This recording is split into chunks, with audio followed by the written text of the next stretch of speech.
everybody, welcome to our YouTube channel. My name is Umar Kumar. So basically in this video I'm going to discuss with you about the topic PEVAE 181 Environmental Studies पर्यावरण अध्ययन. So हम English का जो question paper है जो आपका जून 2023 में exam term में आया था इग्नो वाले बच्चों का, आपका तो ये फर्स्ट टाइम होगा, जाहिर सी बात है. सो जो जून एग्ज़ाम 2023 का जो ओरिजिनल पेपर आया था जो इग्नो वालों ने दिया था, वो पेपर हम डिस्कस करने वाले हैं. दैट मीन्स उसके आंसर्स को हम डिस्कस करने वाले हैं, right. So with not yes, so चलिए शुरू करते हैं. Yes, so if your exam between June 2026 or December 2026, so this video is going to be the one of the most important video for your exam. And if you are new on this channel, then you can subscribe and press the bell icon for more updates. And if you have any kind of doubt regarding the notes or particular questions, then you can simply ask with the Insta ID is mentioned in the description already. So yes, so चलिए शुरू करते हैं. And before going to start, अगर आपको और भी ज़्यादा चाहिए BEVAE 181 के और भी ज़्यादा मोस्ट इंपॉर्टेंट क्वेश्चन चाहिए, सो आपको मेरे चैनल पर भी मिल सकता है जिसका नाम है अमर कुमार द एजुकेटर. आप डायरेक्टली यूट्यूब पे अगर सर्च करोगे अमर कुमार द एजुकेटर और आपको स्क्रीन पे भी जो है स्क्रीनशॉट आ गया होगा मेरे चैनल का, तो आप डायरेक्टली वहाँ पे और ज़्यादा डिटेल वे में अगर आपको आंसर चाहिए डिफरेंट टॉपिक्स का या डिफरेंट सब्जेक्ट का, आपको वहाँ से ही मिल जाएगा, तो वहाँ पर आप विज़िट कर सकते हैं. सो चलिए शुरू करते हैं. BEVAE 181 एनवायरमेंटल स्टडीज़ 2 घंटे का पेपर होगा आपका. 50 मार्क्स से क्वेश्चन पूछे जाएंगे, राइट. सो ये ऑलरेडी मैंने डिस्कस कर चुका हूँ कि कैसे क्या करना है, क्वेश्चन कैसे होगा. ये आपको मेरे चैनल पे भी मिल जाएगा इसका पूरा एक्सप्लेनेशन, और इस चैनल पे भी मिल जाएगा. अगर आपको एक्सप्लेनेशन चाहिए और ज़्यादा अच्छी तरीके से कि एग्ज़ाम कैसे करना है, BAB अटैम्प्ट कैसे करना है, सो आप कमेंट कर सकते हो, so that I can make a video for you. So चलिए फिर तो शुरू करते हैं. पहला क्वेश्चन पूछ रहा है, who was the chairperson of the committee that submitted the report title our common future. यानी आर कॉमन फ्यूचर का नाम किस रिपोर्ट में पेश करने वाली कमेटी का अध्यक्ष चेयरपर्सन कौन थे. इसका जवाब बहुत ही सिंपल सा है, Gro Harlem Brundtland, right. Which of the following is not human made environment. यानी इनमें से कौन सा जो है ह्यूमन मेड एनवायरनमेंट नहीं है. सो इसका जवाब क्लियरली है, इसका जवाब है आर्टिफिशियल लेक. यानी कि इनमें से पूछ रहा है कि मानव निर्मित यानी ह्यूमन मेड एनवायरनमेंट नहीं है, सो आर्टिफिशियल लेक जो है that is not a human made. Okay, now let's going to question number 3.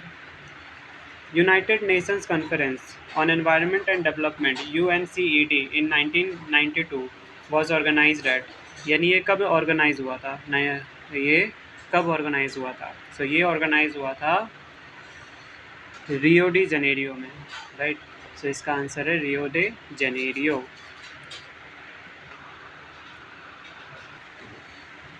सो अब बढ़ते हैं क्वेश्चन नंबर 4 में. सो क्वेश्चन नंबर 4 में पूछ रहा है which one of the following statement related to ecosystem is correct. यानी कि इनमें से कौन सा स्टेटमेंट जो है इकोसिस्टम के लिए करेक्ट है. सो इसका आंसर है option number 4, ecosystem represents enormous contrast in size and complexity. यानी इसमें एनॉर्मस कॉन्ट्रास्ट, साइज और कॉम्प्लेक्सिटी होता है. Question number 5, in food chain herbivorous represent. यानी जो फूड चेन में रहता है उसमें हर्बीवोरस क्या रिप्रेजेंट करता है. सो वो रिप्रेजेंट करता है option number 2, trophic level 2. Question 6, the large reservoir of sulphur on the earth surfaces. यानी जो पृथ्वी की सतह पर जो है ना सबसे जो सल्फर का सबसे बड़ा रिजर्वोयर बोले तो भंडार है, वो है soil and sediments, option number 1.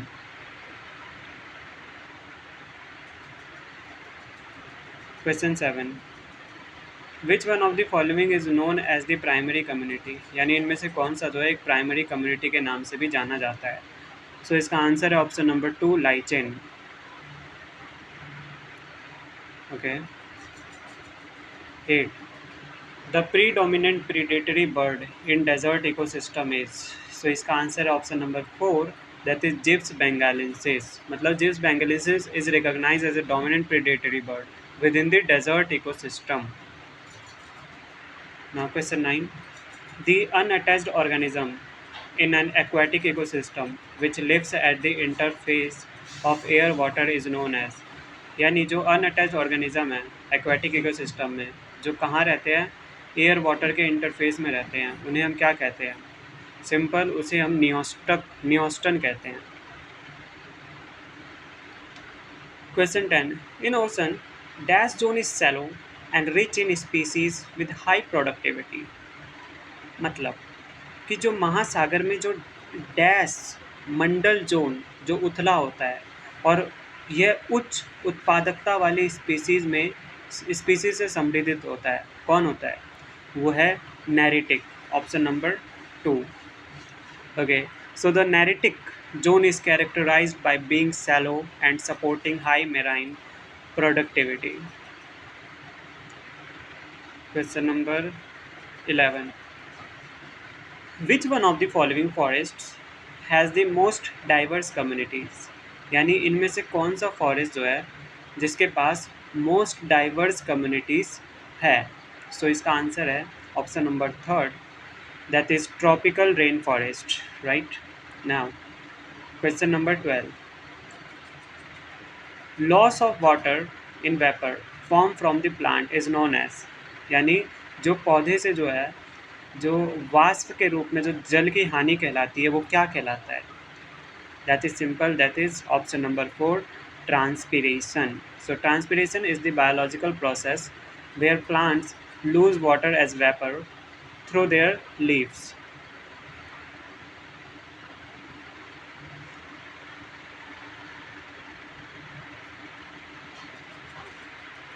Now question number 13. Which one of the following is an economic impact of drought. यानी इनमें से कौन सा जो है एक टाइप का इकोनॉमिक इम्पैक्ट पड़ सकता है सूखापन का? राइट. सो इसका आंसर है option number 2, that is loss of crop. Right. Now loss of crop is a direct economic impact resulting from severe drought conditions. Right. अब बढ़ते हैं क्वेश्चन नंबर 14 पे. सो the type of soil found in the Deccan Malwa Plata of western and central India is. यानी कौन से type का soil जो है वो डेक्कन मालवा प्लेटिया और वेस्टर्न एंड सेंट्रल इंडिया में पाया जाता है? सो जो काली मिट्टी होती है ना वो पाई जाती है वहाँ पर. सो इसका आंसर है ऑप्शन नंबर 14 का option number 1, that is black soil. Now बढ़ते हैं क्वेश्चन नंबर 15 पे. सो पूछ रहा है which one of the following is not a major cause of land degradation. यानी इनमें से कौन सा जो है मेजर कॉज नहीं है भूमि निम्नीकरण का, लैंड डिग्रेडेशन का? राइट. सो इसका आंसर है option number 3, that is development of watershed. यानी जल संभर का विकास. Development of watershed is a conservation measure, not a cause of land degradation. Now question number 16. Which one of the following statement about the tropical rainforest is not correct? यानी कि इनमें से कौन सा स्टेटमेंट जो है tropical rain forest के लिए सही नहीं है? राइट. सो आपका इसका आंसर है option number 4, the rain forests are only found around Amazon and Nile basin. So tropical rainforests are distributed globally, not restricted to the Amazon and Nile basis only. I hope you guys understood. Now let's go into question number 17. It has been estimated that India needs dash percentage area under forest to meet the ecological and economic needs. यानी यह आकलन किया गया है कि भारत को अपनी पारिस्थितिकीय और आर्थिक आवश्यकताओं को पूरा करने के लिए डैश प्रतिशत क्षेत्र में वनाच्छद रखना चाहिए. सो 33% is the right answer. So option number 3 is the correct answer. So Experts estimate that 33% of land should be under forest cover for ecological stability. Now, question number 18.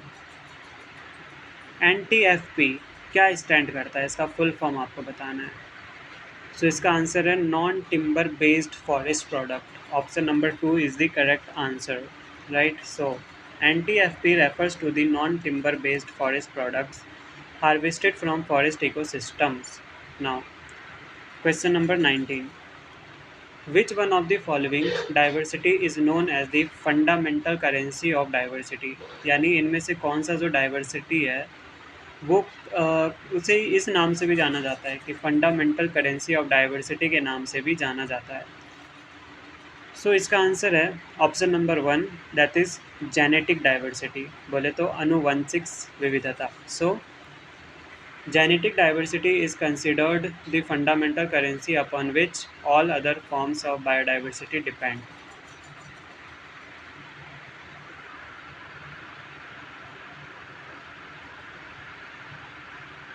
Now let's go into question number 20. पूछ रहा है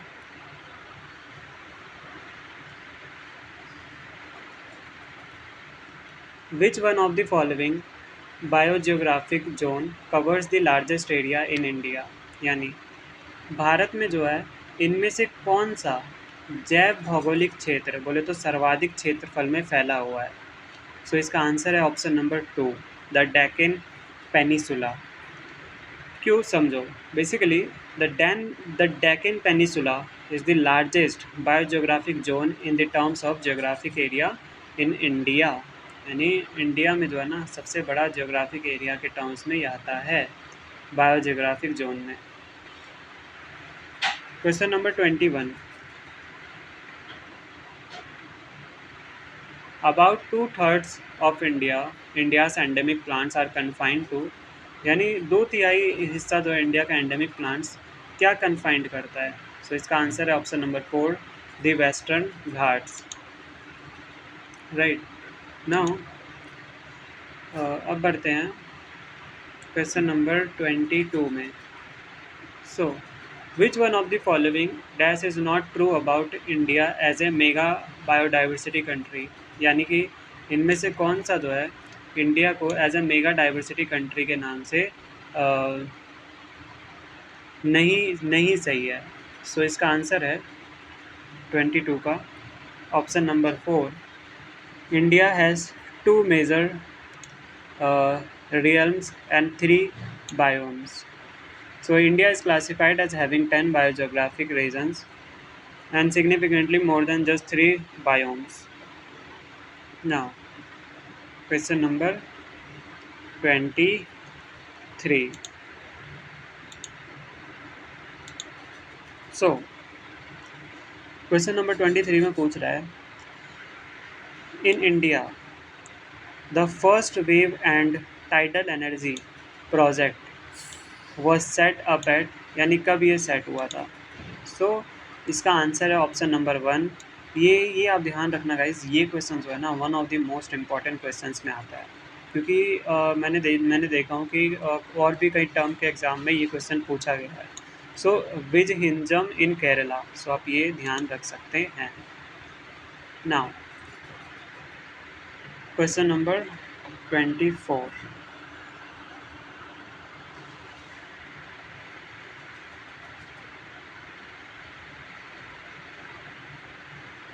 Which one of the following sources contributes maximum electricity in India. यानी कि इनमें से कौन सा sources जो है मैक्सिमम इलेक्ट्रिसिटी कंट्रीब्यूट करता है इंडिया में. सो इसका आंसर है option number 3, that is coal. Right. So yes, so coal remains the primary source that contributes the maximum electricity generation in India.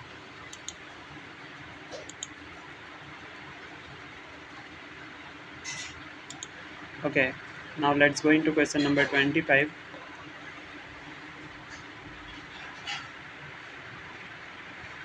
So 25 में पूछ रहा है which one of the following sources of energy is used maximum in rural India. यानी इनमें से कौन सा sources of energy जो है बहुत ज़्यादा यूज़ किया जाता है रूरल इंडिया में। सो इसका आंसर है ऑप्शन नंबर 4 बायोमास, बोले तो जीव मात्रा। So biomass is the most widely utilized energy source in households throughout rural India. Right. Now let's go into question number 26.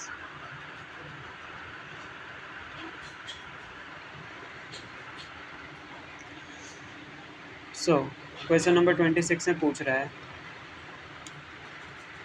maximum population that can be supported by the resources of planet at a given level of technology is known as, यानी वह अधिकतम जनसंख्या जिसे प्रौद्योगिकी के दिए गए स्तर पर पृथ्वी के संसाधनों द्वारा समर्थित किया जा सकता है वो क्या कहलाता है, आपको ये बताना है। सो इसका आंसर है option number 3 that is biophysical carrying capacity, जैव भौतिक धारण क्षमता। Right now, so biophysical carrying capacity defines the limit of population that planet can support, यानी जैव भौतिक धारण क्षमता जो है ना उन जनसंख्या की सीमा को परिभाषित करती है जिसे ग्रह सहारा दे सकता है। Question number 27, which one of the following is an example of selective destruction of species, यानी इनमें से कौन सा जो है एक टाइप का एग्जाम्पल है for the selective destruction of species. So इसका आंसर है option number 1 that is passenger pigeon, बोले तो यात्री कबूतर।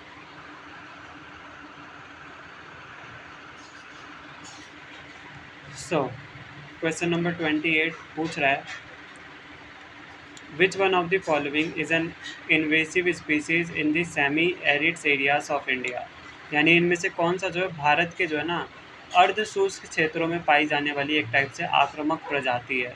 तो इसका आंसर है mesquite. So mesquite is a well known invasive species that has spread across India's semi arid regions. So, question number 29. Which one of the following is not an ex situ conservation of biodiversity, यानी इनमें से कौन सा जो है एक type का जो है ex situ conservation नहीं है बायोडाइवर्सिटी में। सो इसका आंसर है option number 2 that is national parks and sanctuaries, यानी राष्ट्रीय उद्यान और अभ्यारण्य। So national parks represents in situ conservation, not ex situ conservation of biodiversity.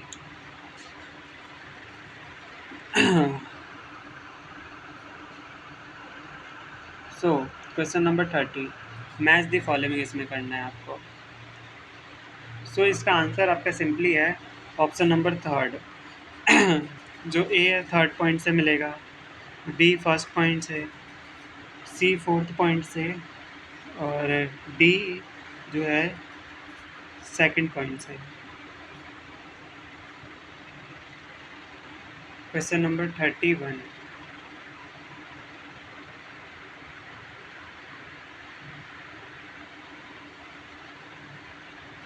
so the question is asking about which one of the following is a non-point source of pollution, यानी कि निम्नलिखित में से जो है ना कौन सा प्रदूषण का अनिश्चित स्रोत है। सो सिंपल सी बात है, इसका आंसर जो है एग्रीकल्चरल रन ऑफ है। Right, option number 4 because agricultural runoff is classified as a non point source because it comes from diffuse areas. Now question number 32, which one of the following is not a natural pollutant, यानी इनमें से कौन सा जो है एक natural pollutant में नहीं आता है। सो इसका आंसर है option number 3 that is smog. Smog बोले तो कुहासा। So smog is a human induced air pollution unlike naturally occurring pollutants like volcanic gases.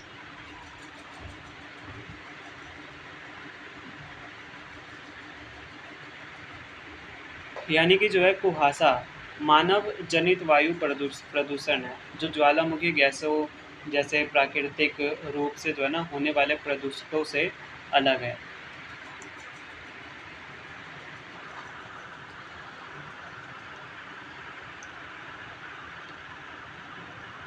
Now question number 33 is asking about the full form of TDS, यानी TDS का full form क्या है वो हमें बताना है। So total dissolved solid, right. So इसका answer है option number 2, that is total dissolved solids. So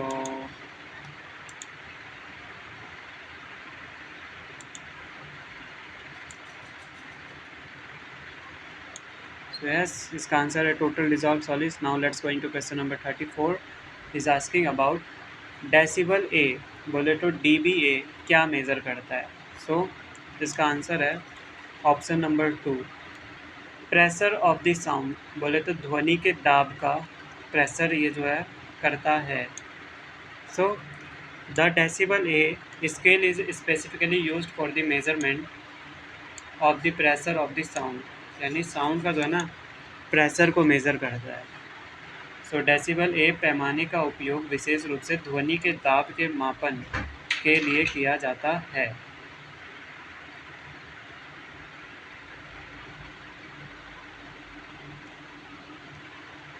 okay, now question number 35। Which one of the following is not a characteristics of hazardous waste, यानी इनमें से कौन सा जो है hazards waste का कैरेक्टरिस्टिक नहीं है। सो इसका आंसर है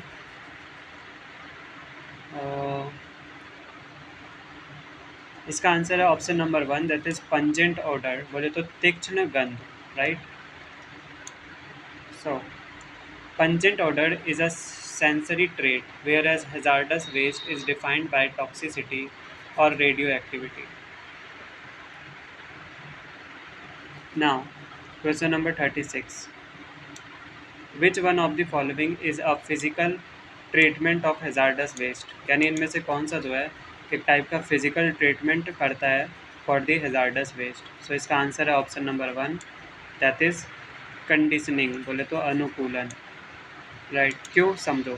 क्योंकि conditioning involves physical adjustment of waste properties making it a form of physical treatment, यानी जो कंडीशनिंग में जो है ना अनुकूलन में अपशिष्ट गुणों का भौतिक समायोजन शामिल है, जो इसे भौतिक उपचार का एक रूप बनाता है। Now question number 37। सो पूछ रहा है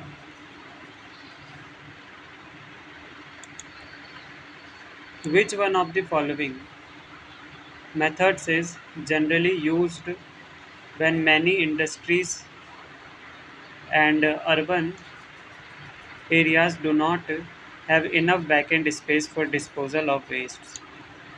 यानी अगर इसका हिंदी समझे, सो जब अनेक उद्योगों और शहरी क्षेत्रों में अपशिष्टों के निस्तारण के लिए पर्याप्त खाली स्थान नहीं होता है, तो सामान्यतः निम्नलिखित में से किस विधि का उपयोग किया जाता है।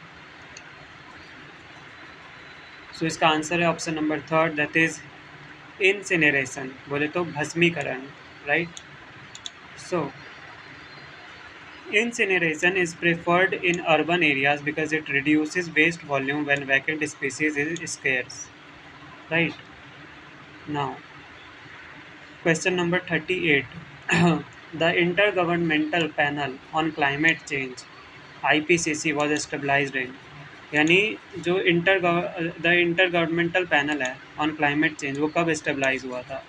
वो एस्टेब्लाइज हुआ था, इसका आंसर है ऑप्शन नंबर 4, दैट इज 1988 में हुआ था, राइट। Now question number 39।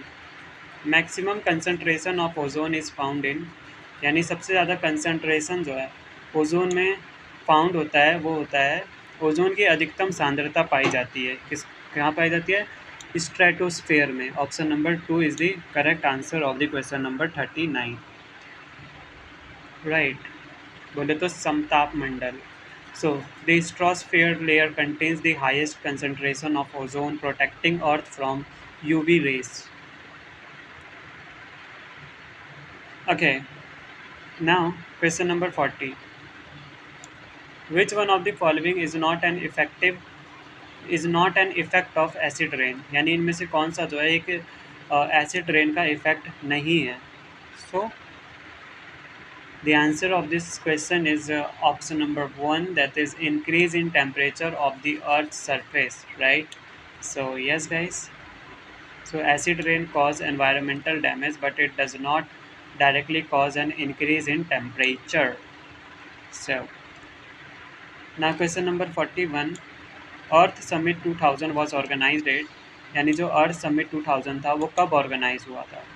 सो वो ऑर्गेनाइज हुआ था, ऑप्शन इसका आंसर है option number third, that is Johannesburg, right? So क्योंकि the 2002 earth summit was officially organised and hosted in the city of what? That is Johan नेसबर्ग.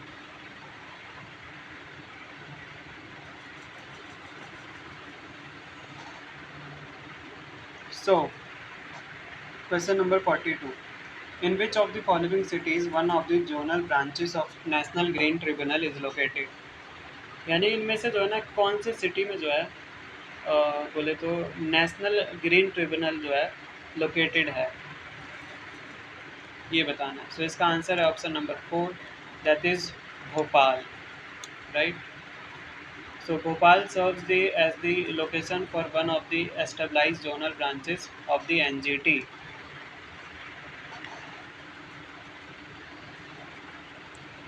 Now question number 43, which one of the following articles in the Constitution of India states that the state shall endeavour to protect and improve the environment and safeguard the forest and wildlife of country? So, the answer of this particular question is option number 2, that is Article 48A, Anuchhed 48A. So, Article 48A mandates that the state must protect and improve the environment and wildlife.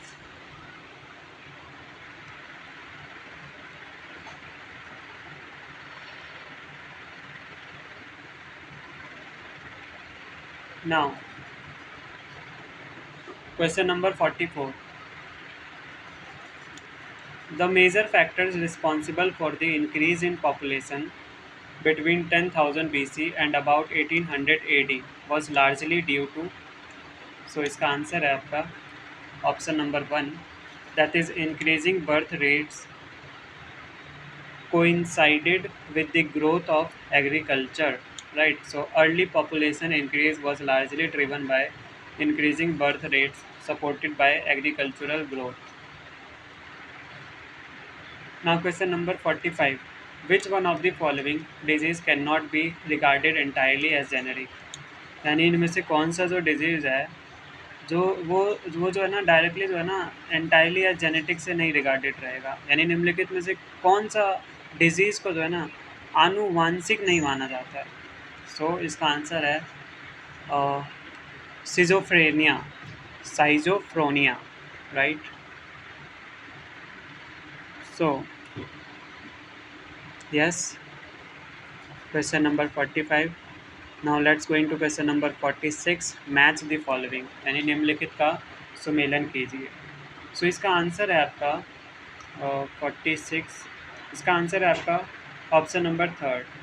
जो पहला जो है वो third के साथ जाएगा, जो B है वो फर्स्ट के साथ जाएगा, सी जो है वो सेकंड के साथ जाएगा, और जो डी है वो फोर्थ के साथ जाएगा, right? Now let's go into question number 47.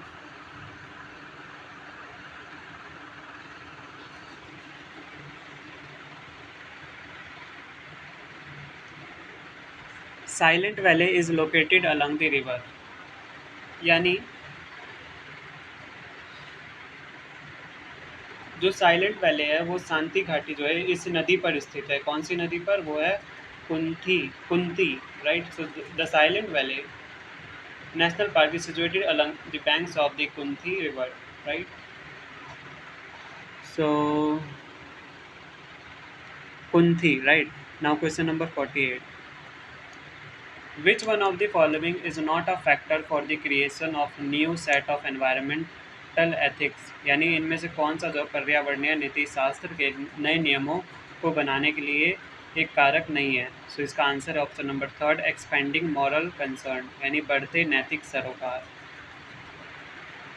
Now question number 49 पूछ रहा है, हु रोट द ऐसे ऑन द लैंड एथिक्स, यानी लैंड एथिक्स पे ऐसे किसने लिखा है? So Aldo Leopold famously authored the influential essay titled "The Land land ethics. So now question number 50, last question, which one of the following statement is false, इनमें से कौन सा ऑप्शन जो है वो गलत है. सो इसका आंसर है ऑप्शन नंबर थर्ड, जो है environmental engineering does not include subjects like civil engineering and architecture. यानी पर्यावरण अभियांत्रियों में जो है ना सिविल इंजीनियरिंग की पढ़ाई, सिविल इंजीनियर और आर्किटेक्चर जैसे जो है ना सब्जेक्ट नहीं होते हैं. सो यस गाइस, इसी के साथ अपना बी का होता है अपना ये ख़त्म, राइट. सो अगर आपको इसके और क्वेश्चन चाहिए, यानी अगर आपको और ज़्यादा इंपॉर्टेंट क्वेश्चन आंसर इसके चाहिए, सो आप मेरे चैनल पे भी जाकर विजिट कर सकते हैं. डिस्क्रिप्शन में आपको लिंक मिल जाएगा मेरे चैनल का. मेरे चैनल का नाम है अमर कुमार द एजुकेटर. सो आप डालोगे यूट्यूब पे सर्च करोगे तो सबसे पहले आपको मिल जाएगा, और डिस्क्रिप्शन में भी आपको लिंक मिल जाएगा, और इंस्टा आईडी का भी मिल जाएगा. अगर आपको कोई सवाल होगा तो डायरेक्टली आप मुझे प्रेम सर से या डायरेक्टली मुझसे पूछ सकते हो. Yes guys, so I think it's all enough for today. So मिलते हैं किसी नई वीडियो में. So yes guys, so all the best for exam. So yes, तब तक के लिए बाय बाय, टेक केयर.